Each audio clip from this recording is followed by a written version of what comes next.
नाशिक शहराच्या अवतीभोवती चारी बाजूला खूप मोठ्या प्रमाणात खड्डे खोदून ठेवलेले आहेत. रस्त्यांची कामं सुरू आहेत, परंतु रस्त्याची कामं खरंच पूर्ण झाली का हो?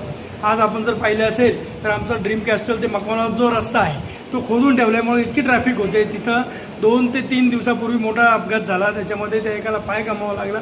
याला खरं जबाबदार कोण आहे? वास्तविक बघायला गेलं तिकडे कोट्यवधीचे रुपये केवळ आलेले कुंभमेळ्याचा पैसा खर्च करण्यासाठी यांनी हे रस्ते करण्याचा घाट घातलेला आहे.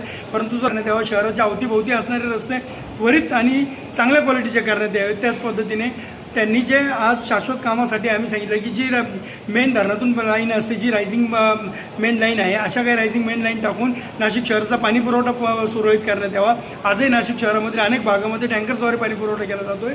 अनेक ठिकाणी एक वेळ आणि एकच तास पाणी पुरवठा केला जातो आहे. तिथे नवीन लाईन टाकण्यात यावी आणि तिथे लवकरात लवकर रायझिंग मेन लाईनचं काम करून अशा ठिकाणी पाणी पुरवठा शाश्वत 2 वेळ आणि मुबलक पाणी पुरवठा करण्यात यावा. त्याच पद्धतीने अनेक ठिकाणी आपण जर बघितलं असेल तर पाणीपट्टी देण्यात आलेली जी हजारो रुपयांच्या घरामध्ये आहे, परंतु त्या लोकांना एक घंटाभर पाणी मिळत नाही.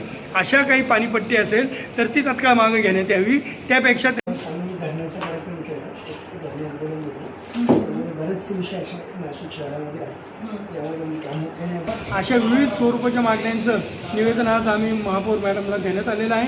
जर ह्या आमच्या निवेदनाची जर तत्काळ दखल घेण्यात नाही आली तर यापेक्षा मोठं जन आंदोलन छेडण्याचा इशारा देखील आम्ही यावेळेस देत आहोत.